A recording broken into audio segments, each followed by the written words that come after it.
David was not supposed to be in the room. That is the part people forget first. When the prophet Samuel came to Jesse's house, it was not a casual visit. It was heavy with expectation. Oil had been prepared. Silence followed Samuel as he crossed the threshold, the kind of silence that rearranges a household before anyone speaks. Jesse felt it immediately.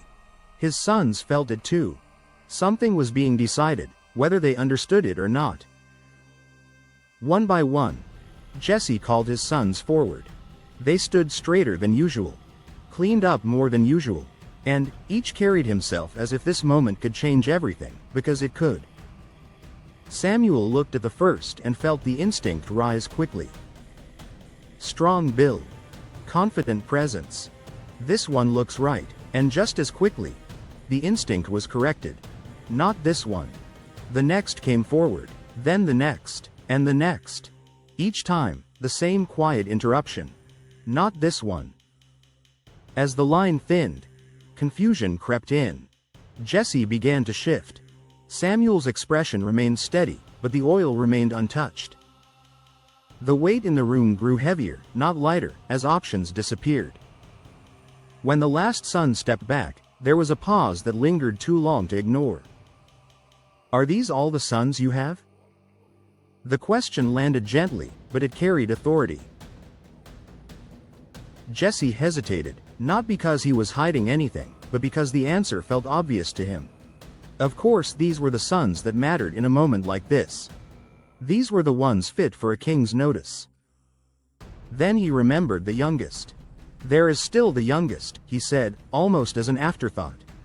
"But he is out keeping the sheep." Samuel did not move.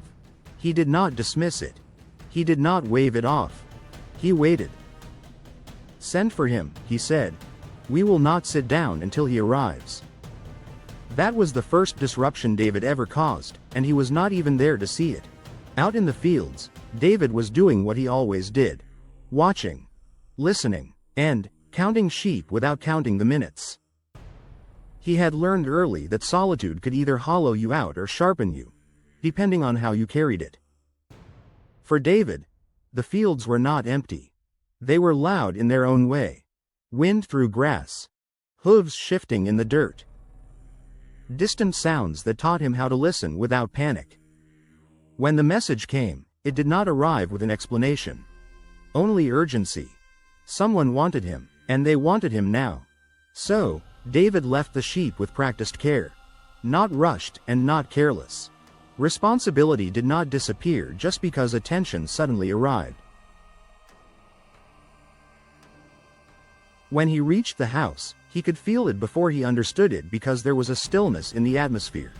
The eyes were wide and staring in rising disbelief.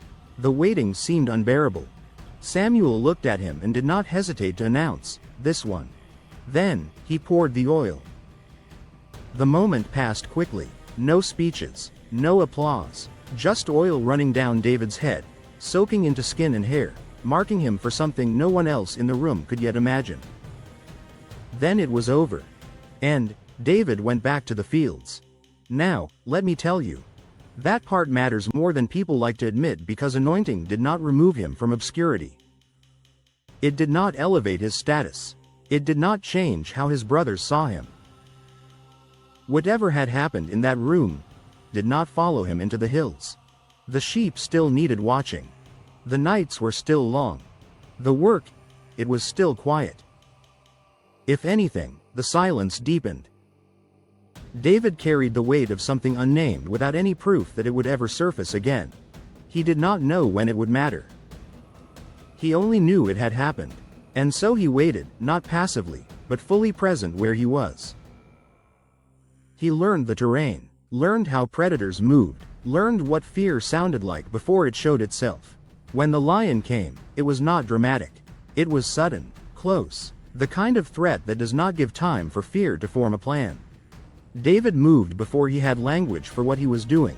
Later, people would talk about courage. In the moment, it was instinct shaped by responsibility. Those sheep were his. That lion, it was not leaving with one of them. The same was true of the bear. Not heroism but ownership. Those moments did not announce themselves to anyone else. They were folded into David quietly, adding weight, adding confidence without pride. No one applauded, no one recorded it. David went back to the fields again. Time passed, and then one day, David's father sent him on an errand. Not a mission, but an errand. His father instructed him to take food to his brothers, check on them, and then come back. The battlefield was nothing like the fields where David tended the sheep. But noise filled the air. Metal clashed. Voices carried tension even when no one was shouting. The army of Israel stood on one side of the valley. The Philistines stood on the other. And between them, day after day, walked the giant. Goliath did not rush. He did not need to.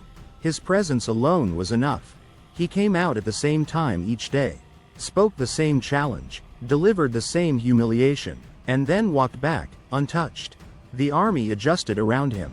That is what fear does when it becomes familiar. It stops screaming and starts organizing. Men learned where to stand so they would not be noticed. Learned how to busy themselves when the challenge came so they would not have to respond.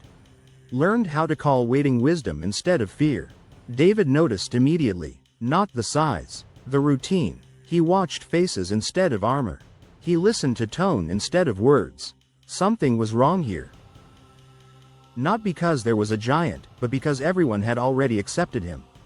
Fear had settled into the rhythm of the camp. When David spoke, it was not defiance. He was curious. Who is this? The question disrupted more than the answer ever could have. His brothers heard it, and the hair on the back of their necks stood up. They snapped at him quickly, eager to shut him down before attention turned. What are you doing here? Why did you leave those few sheep? But the question had already escaped.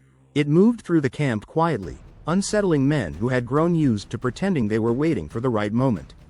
Word traveled upward. Saul heard about the boy. When David stood before the king, the contrast was sharp.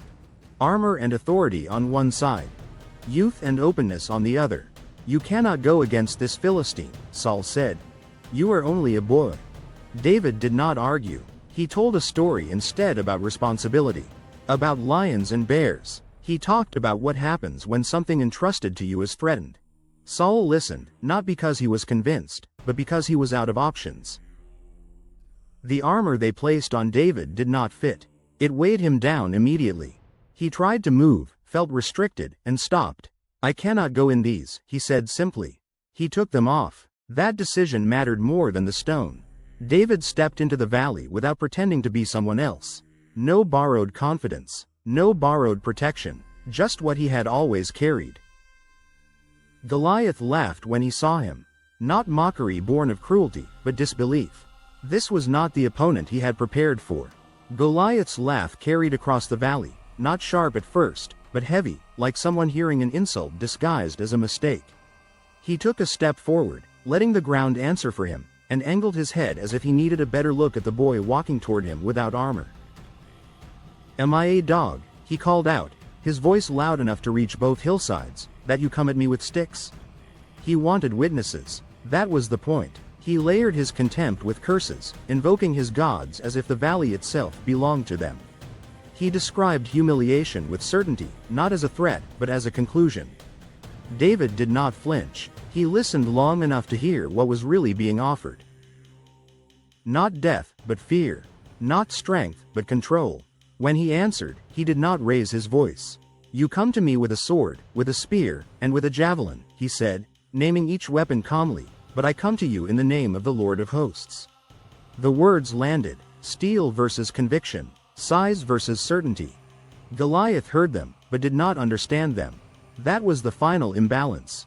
David did not rush. He did not shout. He did not linger. He reached into the pouch at his side and felt the familiar weight of the stones he had chosen earlier, smooth from water, shaped by patience rather than force.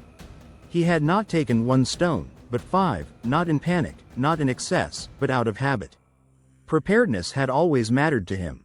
He selected one without looking, the way you do when your hands know what your mind no longer needs to debate.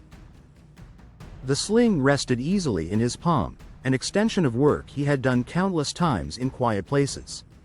He set his feet, not dramatically, but naturally, adjusting to the ground beneath him. The valley seemed to hold its breath, though no one would have said it aloud. David moved. The sling arced once, twice, the motion clean and practiced. The stone released with precision, not force for show, but intention.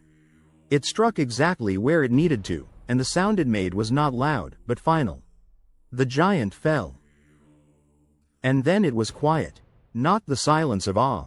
The silence of shock. David stood there for a moment longer than necessary, breathing, adjusting, realizing something without fully understanding it yet. The valley would never be the same. Neither would his life. But the story did not end there. Because victory does not conclude a life. It exposes it. The same hands that struck down the giant would later learn restraint in caves, while the same confidence that carried him forward would be tested by jealousy, betrayal, and loss. The boy who ran toward a giant would spend years running from a king, and what followed would demand more than courage. It would demand endurance. The story doesn't end here, and what comes next builds on what you've just seen. So if this spoke to you, like, save, or share it, and subscribe to be the first to see the next episode as it's released.